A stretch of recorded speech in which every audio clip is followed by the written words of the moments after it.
Welcome to the Human Conversation podcast with Jules White, the real dragon slayer, author and entrepreneur sales coach. Tune in weekly for human conversation about business and sales.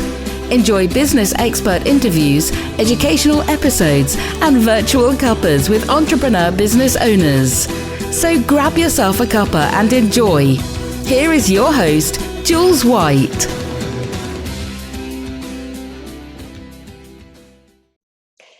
So welcome everybody to the Human Conversation. We are episode 23 and I have a wonderful guest with me today. I have known this lady for, I think, maybe nearly 2 years now, because she was one of the first people connected with me when I started my business. And yet this is probably the first time I think we've actually spoken, and it's on my podcast. So how exciting. I want to introduce to you all Clarice Lin. And she is a marketing strategist. Hello, Clarice. Hi, Jules. How are you? Yeah, I'm very well, thank you. It's a pleasure and a great honor to be on your podcast. As you say, we've known each other for a while, and this is the first time we are having a human conversation. I know, how amazing is that? And we hang out on LinkedIn actually a lot together, a little bit of Facebook now and then, but actually LinkedIn is kind of where we really hang out together. So I kind of want to just help the audience to understand a little bit about you, because actually you're a pretty amazing lady. Because tell us where you're from originally, Clarice. I'm originally from Singapore. Fantastic. And when did small you... island, Yeah, it is. It's small. So where is it off? I'm not very good on my geography in the Asian side. So where is it near? It's near Malaysia. So everyone sort of either confuse Singapore as part of China or sort of like somewhere, and then they will be nodding their head because it's really small. It's basically like a dot on a map. Like you can't really see it like if you're far away. And it has like 5.8 million people. Wow, that's amazing. I love it. So when did you come to the UK? Tell us about that little journey. I came here that's in 2010. 2010. Yeah, in March. Yeah, I arrived here in 2010 March. And you're very young, so you would have been very young when you came to the UK, wouldn't you? See, the thing is, I'm not as young as everyone would have thought. Like, I don't think I was young, because I was 29 when I came. 29, where people would have got married and have kids, you know. But I think that's still young to come to like a brand new country. And could you speak English at that point? Yes, I could, because in Singapore, we have like an English education system. Our first prime minister at that time, he was educated actually in Cambridge. Wow. And he decided to go back, and he felt like in order to grow Singapore, because we have no natural resources, they decided like, okay, let's have this English education system. They basically revamped everything back in 1982. And then we just have this education system that's in alignment with like the O levels and the A levels. So they actually send those exam scripts back then when I was taking those exams to Cambridge, and then they mark it and then they send it back. Oh, that was back then. That's wonderful, because then when you do come to the UK, obviously you've got that element of being able to speak the language, and that's a head start, really, isn't it? That's really great, I think. So when you came to the UK, tell me what the dream was. What were the intentions for coming to the UK? I think what I thought was, like many people, young people would think like, the grass is greener on the other side. So I wasn't, the conventional path, as a lot of people would have, followed the path, like getting a degree. Back then, it was like, you get a degree and then you get a job, and then you're going to get like promoted, and you're going to find someone and then get married. That's like very traditional route. But then the thing is, when I graduated, I think the population in Singapore, there was already like more supply than demand. So if you were born in the 60s and 70s and then you had a degree, it's considered wow, But then when you graduate back then in like 2000 plus, that's after 2000, it's basically like there was already a lot of graduates around. It's not unusual to have a degree. I mean, it's the same thing now in UK itself. It's not yeah, having a degree is just like a piece of paper, but might not get you a job. Yeah. So that was where I was. It's true, actually, because I was a 1960s baby. I have to say 1969, so I was almost a 70s baby. Let me put that in there, please.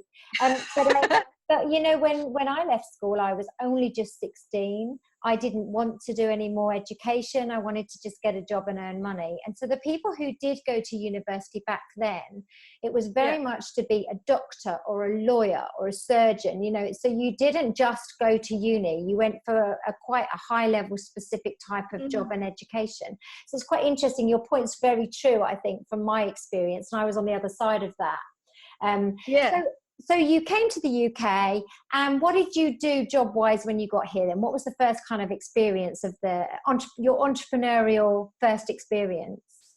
So the thing is, when I came here, I actually needed like a visa. So there wasn't much of entrepreneur, but what I did was I did actually go out to know a lot of people and their cultural aspects. And then it sort of opened my world to realize there's not such a big difference between the East and the West, as much as a lot of people would say. The thing is, especially in cities, people in Singapore is a city as well. So there was a bit of like overlap sometimes. And people who come from rural parts of maybe in Europe or like in England as well, there's a bit of the conventional mindset. So there's a bit of similarity. And sort of I could sort of identify with some of them. Like one of my good friends is from Poland. And then we talk about family culture, and then I felt like, oh yeah, we can actually like connect. Okay, so back to the work story. I got a bit sidetracked. So the thing is, the first thing was I had to look for a company that could sponsor a visa. So you need to have like a visa. So what I did was when I came here, I couldn't really find like a job that was based on the skill set I had in Singapore. It took me a while because every time a recruiter got on the phone with me, when they hear that, oh, you don't have a work visa, and then they'll just, we'll get back to you. And then they never did. So that was, So there was like a timeline I set for myself, which was about 3 to 4 months I should get a job. And in between, I actually got like my first catering job, canopies and drinks, like at a big event. Brilliant. I love that. Yeah, it was really interesting and then I realized, oh my goodness, like I can't be a good caterer because my hands were so weak. And then I could barely carry the trays, which was like super awkward because I was worried I was going to drop the tray. So I was like going around and telling people, like thinking to myself, please get the food off from my tray before I drop it. So that was not what you wanted to do really then, was it? No, I think I was always stimulated by knowledge. Like back then, even when I was in Singapore, I was always like learning new things. I was learning like data analysis and like data mining on top of the degree that I had, which was a more IT skilled. And then when I managed to finally get this job, I think I was meant to be here, but I just had to like press on. I sent over 100 CVs to sort of send out everything. And then if it was in 2010, that was the year after the economic crisis with the Lehman Brothers. Actually I wanted to come like the year before, and then it sort of delayed to 2010. So I thought like, okay, let's just put in the best effort. This could be the only chance. Let's just keep sending. And then finally I got a job with a Haymarket Media Group. And coincidentally, if you recall, that was when digital became a thing. And the publishers were going out of business. There were a lot of publishers back then going out of business.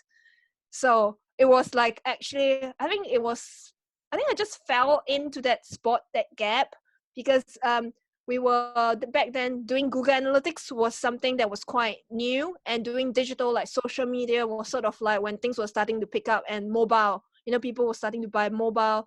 So there was a lot of things around there. And then I fitted into that part, and I did this big project, I still remember, about the mobile trends and social media trends in 5 years' time, and what the publishing industry, or at least the company, should actually change their strategy before they go bankrupt like everyone else. There was quite a lot of publishers going bankrupt and closing down back then. Yeah. Yeah. And actually that brings us quite nicely onto the whole Google subject, because that's obviously where you're really now involved and where your knowledge is, and kind of what you talk about on LinkedIn. You're that thought leader in that space, aren't you? The kind of Google website, Google Analytics space. And I'd like to talk about that, because here's a question for you. Are websites dead, Clarice? No, definitely not. I think a lot of people have these misconceptions. The thing is, the website itself is like a, what do you call it? It's like your shop front. Yes. You know, in a way, it's like it's open 24 hours. So if people want to find out more information and they can't get hold of you, I mean, unless you want to be on your phone 24/7, that website gives people a chance to know a little bit more about you without you having to be on 24/7. I think that's sort of like, you want your shop to be there, you want to be found. So the thing about having a website, is about letting people have a chance to know you, what you do, how can you help them. Yeah, definitely. And just a story, I'll add these little stories in for you because you'll like these things. So I worked for Yellow Pages for a while, between kind of 1997 and 1999. Yeah? Yeah. I think you were probably very young then, Clarice. And we started to sell in that time domain names, and we started to sell £99 websites. It's so interesting when I think back, because that was the next big thing. I would go to companies to do their Yellow Pages adverts, and you must know the Yellow Pages, I'm guessing, with them, which are no longer, we don't have those anymore. They've printed the last one. They're all gone. So I would sell these adverts, but then alongside it, all of a sudden I could say, well, would you like a website? And they'd go, website? Well, we haven't got one of those. They're expensive. Well, I can do one for £99. And of course, all it was like a one-page template. And there was no Google and Google Analytics and all of that. It was literally, like you say, this kind of shop window. So bring us into kind of 2019. We've now got websites, but I feel like some of the noise out there says, well, websites aren't quite like they used to be, because social media is kind of the place now. But you're right, you still need that reference place, don't you? So let's talk about, if the listeners who are listening are thinking about their website and, okay, what should I be doing with my website in 2019? And what's the benefit of like the whole Google story? What are you going to say to us? What are you going to tell us, Clarice? So in 2019, what you should do is, if you can do both, I would definitely recommend to go for like videos and having like a proper blog. Yeah, in-depth articles, so people can, come to will find your website, because this is how people use Google. So as you mentioned about the Yellow Pages, so in the past, when people were looking for services or products, they would flip the Yellow Pages to look for things, in alphabetical order or in categories of the item. Like if you want to buy like, saucepan or something, or maybe an oven, you would go maybe to the kitchen category and look for it. But these days, people don't search for the products like this on Google. They might, look at like the dimensions. So they will search by maybe the dimension or the type of oven that could serve their purpose, what the oven can do, or maybe let's say the washing machine, maybe if they want a washing machine that can be a dryer. So they would search for things like that. So so you want to be specific, answering people's like questions. So if they say something like, oh, or maybe let's say like the toilet bowl sort of broke down or something, what could possibly be the reason? Or, this is leaking, what could be the reason and what you can do before you ask for help or something? Or this is something I can help. So it's answering those questions. So when people type it into Google and your website comes up as what Google feels that you're answering those questions, so you're more likely to appear on page 1. And then when people click on you and then find your website and say, oh yes, this sounds like the problem that I'm having here, this looks like this person can solve, let me call them up, let me book a call with them, come over to my house or something like that. So this is what you want to do. So whereas on social media, it's slightly different in terms of social media, because social media, people know them by brands. Typically, you know them by name. If they don't know your name, so it's also quite unlikely for you to show up. And if you post things on social media, it has a certain lifespan. it's, you know, everything that you post like 2 months ago just gets buried down in front of everything. It's not like on your website, you still have those pages, you know, listed there in order so people can still find it. Things that needs to be constantly, it needs to be there like all the time so people can look at it. Those first point of reference. It's not news that's outdated. In social media, it's a slightly different thing. Social media is meant more for like building relationships and having more of a conversation. That's what we're doing right now. Yeah, as we are. And I love the way you've kind of explained that difference, because it's so true. You know, using social media regularly, I see that's what happens. And that's another reason why you can repurpose your content so beautifully, because like a couple of months ago, people may have forgotten what you said, and then you can bring it back in a slightly different way, can't you? But getting back to kind of the whole web piece, I think my gaps in knowledge, if I'm really honest, are around my website. So I've got a website, it kind of serves a purpose. I think that my content is current. I think my branding now is in line with my branding. So I've done that good work, but I certainly don't have anything in terms of knowledge on Google Analytics. Is my organic content okay? Could it be better? Where do you start with all of this, Clarice, as the expert in this field? First, do you have Google Analytics set up? I do. So you want to start looking at if you're getting organic traffic in the first place, and then what are the different traffic sources coming to your website, or how many people are coming to your website. So Okay. that's something you want to start looking at. And if you're not getting organic traffic, so the organic traffic should somehow be in alignment with your revenue stream model. For example, coming from new traffic, like new customers and returning customers. So let's say, for example, if returning customers make up about 20% or 30% of your traffic, then you should have more of direct traffic coming in that area. And then you should have at least maybe 60 to 80, 75% maybe, or 80% of organic traffic, because organic traffic means there are new people discovering you coming to your website. Yeah, so that makes sense. Yeah. So having that in place. And then the next thing is when you talk about, I talk a lot about creating like the content strategy, blah, blah, blah. So that's where it comes in, because we know everyone's on a website. Everyone has a website.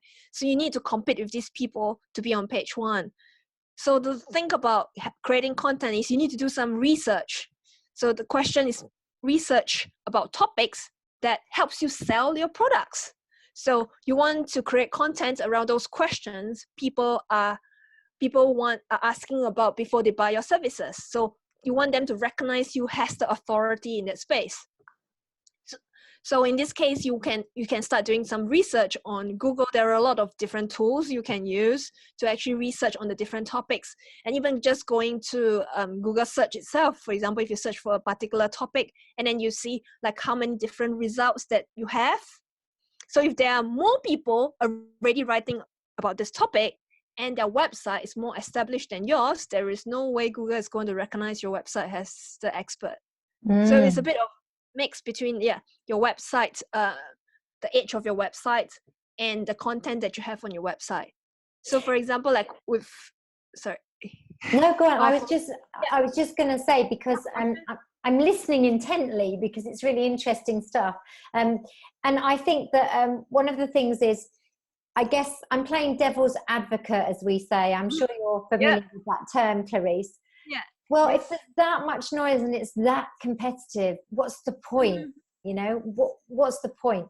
What else could I do? I guess that's kind of like what I want to say to you, because I don't want to be it to be time consuming and having to keep competing with all these others. So the thing is, it's all about creating quality content. I know it's sort of like overused word. What do you mean by quality? Everyone talks about quality. So for one of my clients that I've worked with over the past year, so she was new to blogging. You know, I'm starting to work on her YouTube channel this year, but she was new to blogging, and she was busy working with her clients. She's not someone who like publish one blog post every week. You know, she doesn't have time for that. So what we aimed for was really quality stuff. So that means that writing a very in-depth about a certain topic and then looking for adjacent questions or related questions to that topic. So you can actually write, in-depth about this area. So what happens is when you create in-depth, which is like in Google's eyes, you need to be writing about at least 2,000 words or more for each blog post. And it actually helps to create quality around that, and also writing similar overlapping topics around and interlinking those blog posts. That's one of the most key parts. So having said that, like, I've successfully built up a content strategy, and she's ranking for page 1 for certain topics. So once you get traction on those topics, you leverage upon those and then build up from there.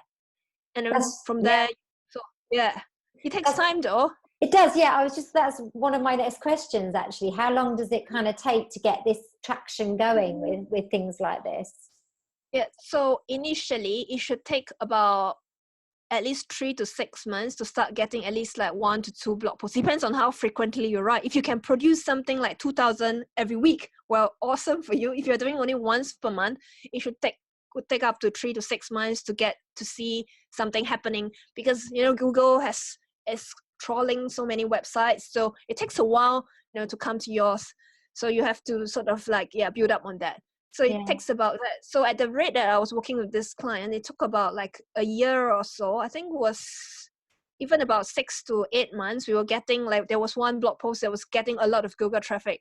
So we went to about 80 people coming just from that one every day, coming for that blog post. And then as we build up authority in like a certain space, certain area, we sort of doubled the traffic now. So we're sort of like on to the next thing, to the next level. So we're getting up. And that helps to get like inquiry. People start checking out her products, checking out her services page, trying to book like a call with her. So that's where we are sort of getting at. Yeah, that's really good. And so all of this is organic. We haven't paid for any of this. We're literally just doing this organically, yeah? Yeah, just organically, okay. yes. Next question. I've got lots of questions for you. Next question. Is your social media then important in terms of your ranking on Google? It is important, but it's not as important as your actual content. So that's like, so Google actually has about 200 ranking signals. So there's a lot of speculations going around, and that's why there's so many experts and discussion, because Google doesn't reveal a lot of them. Yeah. So they only reveal about the top 3. So one is creating high quality content and having high quality backlinks. So for example, if you have like, if you're connected to Forbes, Reuters, those established website that has content related to your website, it can't be any random website.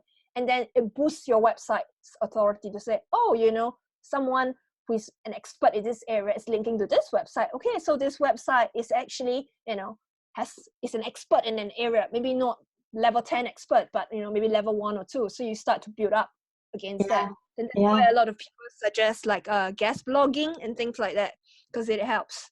And then you said there's 3. So what's the third one, Clarice? The third one is called Rank Brain. So it's their AI algorithm that actually helps to associate certain words of similar meaning together. And they say, okay, it's mentioning this word, so it's about a certain topic. And that's why Google's algorithm is slightly different from Bing. Bing relies more on the same word being used more often without overstuffing it. But Google has a smarter algorithm. So for example, if you say, let's say, I can't think of anything off my head right now. Like certain words that, let's say, for example, if you talk about maybe cooking or frying, it sort of falls into that same category of things.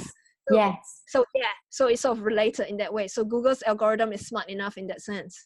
It's so clever, isn't it? And then I heard the other day that Google own YouTube. Is that correct? Yes, Google owns YouTube. So next question. Is it great to build your YouTube channel? Oh, yes. Definitely. Which is one of my things I want to do this year. Obviously, I think I probably mentioned it to you. So I really want to get vlogging, and I want to put all my podcasts on video like we're going to do with this one, and upload it to my YouTube. And I just really want to get my YouTube going, because I understand that's a real benefit to then my ranking. Is that right? Yes. Because I was just reading this article the other day about even like baby boomers a lot of them, they actually rely on YouTube to find out information, and they prefer to watch YouTube than reading something. So there's actually, the market over there in terms of video is actually growing, because some people prefer to actually watch someone explain rather than reading just text. So it actually helps a lot in that sense. A lot of how-to videos work really well. It's huge, isn't it? When you think, my son's 14, so we've got obviously terrestrial television, just our normal free channels and bits, and then we've got Netflix. And what he does is he goes onto Netflix and then can click into YouTube, and he literally spends all of his time when he consumes TV actually watching YouTube videos. Yeah, it's incredible, and he's always learning so much. Actually, what I like is he's watching stuff that's really educational, so I don't mind. In a way, it's really good. But that's why I think the other thing I think is that my research suggests there's not a lot of female sales trainers who are on YouTube doing regular stuff. So I'm like, yes, I've got to get on there and I've got to do some stuff. So no, it's definitely good. I think there is a space for that, because I mean, even for those like LinkedIn as well, there's not a lot of those content. So there's a lot of other content, but like in this area, I think in sales, that's not too much. I think that's like growing. Yeah. And I think it will definitely be very beneficial like for your brand. Yeah. So you will need to research those keywords as usual. You still need keywords. and the thing is, right, because YouTube, I mean, Google owns YouTube as well. So if your topic that you are putting in the video is actually related to like a search, it could also appear on Google search as well. So it's a win-win situation. Yeah. So when you've done a video on YouTube, actually the description and the keywords that you load up are really important, aren't they, by the sounds of it? Yes. And the thumbnail as well. Yes. So tell me about that. What does that need to be? Because I'm making kind of Canva images for my thumbnail. Is that the right thing to do, or should there be something else going on with that? No, I think preferably with your face. I think at the beginning that will be something that's easy to do. If you get started like with your face, and then like maybe with some of your brand colors, not too much words, but sort of just enough, and then some funny expression or some shock expression, different expressions. It helps. I think at the beginning that's sort of like what you should be aiming at. Tell us about things like Google Analytics, but also things like Google AdWords, because I think that's the next piece of the jigsaw for us, isn't it? Yeah. So the thing about Google Analytics is if you leverage on the information in Google Analytics, you can actually use like things like remarketing. You can actually do remarketing to people who have already visited your website. So you show them again, and then they might recognize your website, helps to build brand awareness or for them to like buy something. So Google AdWords is works slightly different from the social media kind of ads, like Instagram ads and Facebook ads. It's sort of like different intention, because you have to go back to why people are using Google. People are going to Google to look for a solution, thinking of something that they want to buy, research on some piece of information. Whereas when people go on social media, it's meant to, what's happening? So they want to see like new things, or, what's the trend kind of. It's not necessarily wanting to buy something. It's more to engage in something and find out something new. So that's why the ads would work differently. And that's also why Google AdWords actually costs much more than like Facebook ads or like Instagram ads, because they are sort of, I would call them like less lukewarm leads compared to like warmer leads if it's coming from Google Ads. Yeah, it makes sense. Back in the day, I'm going to go back again, when we used to sell Yellow Pages, it was very much kind of that direct marketing. Somebody wanted something, so they were looking in the Yellow Pages. But things like radio and billboard advertising was what we call creative advertising. So it was just by chance you might see it, it might plant a seed, and then when you're ready to buy, you might remember it and go back to it. And I think that's the difference I hear between that social media advertising and the Google advertising. Do you think that's a good analogy? Definitely, I see. I think it's a good one actually. It sort of fits into it, because it's in a way like social media is more creative. People don't really intend to buy stuff. I think I remember, I've seen like a study before, and I've also done it myself, is for example, if you run like a Facebook ad and then you want someone to buy something that costs $100 or like $200, you might not really get any click because people don't really know you, and it's actually quite a big commitment for them to do that. So, however, you can do things like, for example, you can run an ads promoting like your blog post maybe, and then this could be something interesting, and then they'll come and find out something about you, and then you could get them to opt into your website, having like an email list, and then you get information, and then when they get to know you better, they decide, oh yeah, actually this person or this business sounds like they have good products and good services that I might be interested to buy. So that's when you sort of want to look at it. Whereas, like, for example, and that also ties in a little bit with like local search as well. Like, when you have restaurants and stuff like that, people look for restaurants, they means that likely they want to call them and book a space now. And that's also why like it's not cheap as well, because people want to go to that place and find out more about it. So you want to do it well. Okay, so what sort of budget should I have in mind? I mean, is that like how long is a piece of string? Is that sort of question? It's a tough question over here because it depends. It varies industry with industry, and it also depends on your competitors at times. Because if you have a competitor that has a bigger budget than you and is running bigger ads, or you have to see like what kind of keywords, because some keywords would be more expensive than other keywords. So that's the thing. What's the trick with keywords? Is there some kind of magic to actually a clever way to do keywords, in your opinion? Yeah, you can go to AdWords itself and then look at the different keywords there and what's like the search volume and estimated costs. And then you can pick those which you think would be likely to convert. So there is no quick way to say, oh yeah, when you do advertising, this is the amount, this is the one you spend. Because for different companies, what people don't realize is that different companies with different branding, with different messages, it works differently. I know that smaller business might think less about, oh, we need to test. But the thing is, you need to test because a creative that works well for one business might not work so well for another business. So you wouldn't know until you try.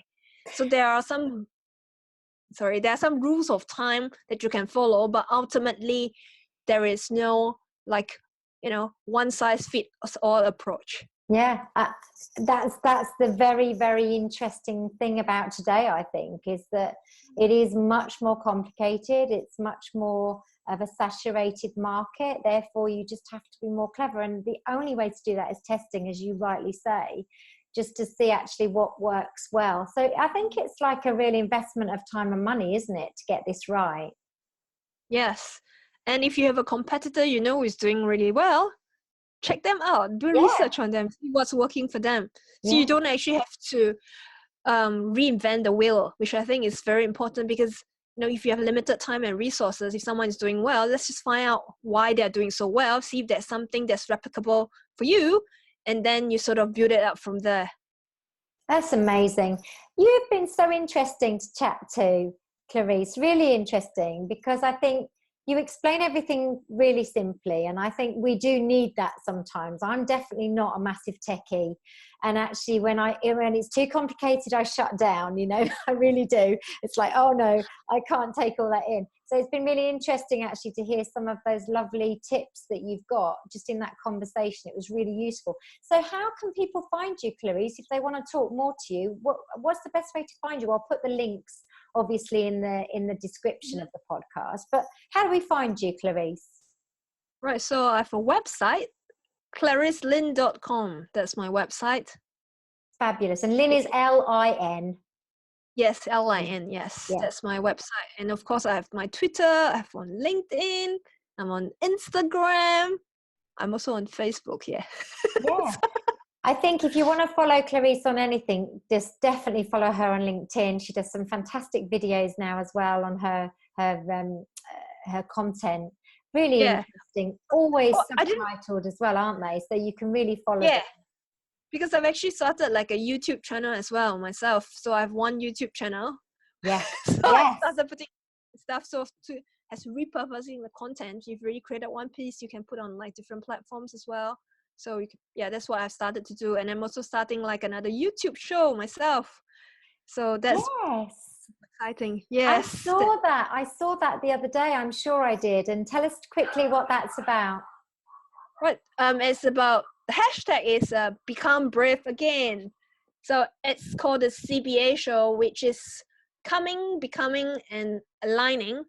That's a bit of like personal self-discovery, personal development, and a little bit of our backstory. Like, we wanted to highlight people who have left their home countries and started from scratch in a new country. Like, could be starting a new business, or starting a new network, starting everything from scratch, and the challenges that they have gone through, and the personal transformation, and how does that affect them in terms of like integrating into like with their family, with their friends, and how it sort of like aligns with their personal values as well. So it's like a huge thing about that, because moving countries definitely change a lot of your own mindsets. Like, it's a huge transformation, and we're super excited, and we want to share these stories and inspire and motivate people, for those who are going through a tough journey, or who are going through a similar journey, wanting to move countries, hoping that they will find some good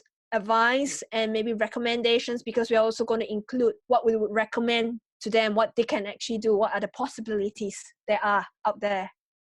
This is brilliant, because it must be quite a lonely journey for some people. So to find that kind of show would be really great to know there's other people who are supporting them and have been through things and can help them. So I love that idea. I think that's fantastic.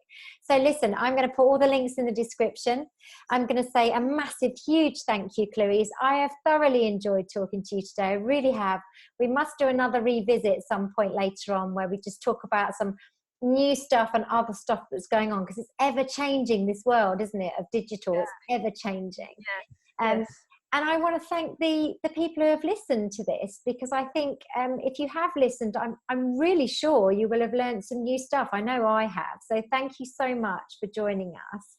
And if you like our Human Conversation podcast, then subscribe. We're on SoundCloud, we're on iTunes, we're on Spotify, and we are also on YouTube, of course, Clarice, because we're going to upload the video side now, aren't we? So that's awesome. Yes. So we love it. So thumbs up, subscribe, tell us what you think, anything to just interact with us. I love my podcast. I love my guests even more, and I look forward to seeing you again, and also speaking to you again in episode 24. So it only remains to say ta-da for now. You've just been listening to the Human Conversation podcast with Jules White. To find out more about the other work that Jules does, please visit her website, www.liveitloveitsellit.co.uk. And if you enjoyed the podcast, then please do leave a rating and review on the platform you use to enjoy her show. Thanks for listening, and see you next time.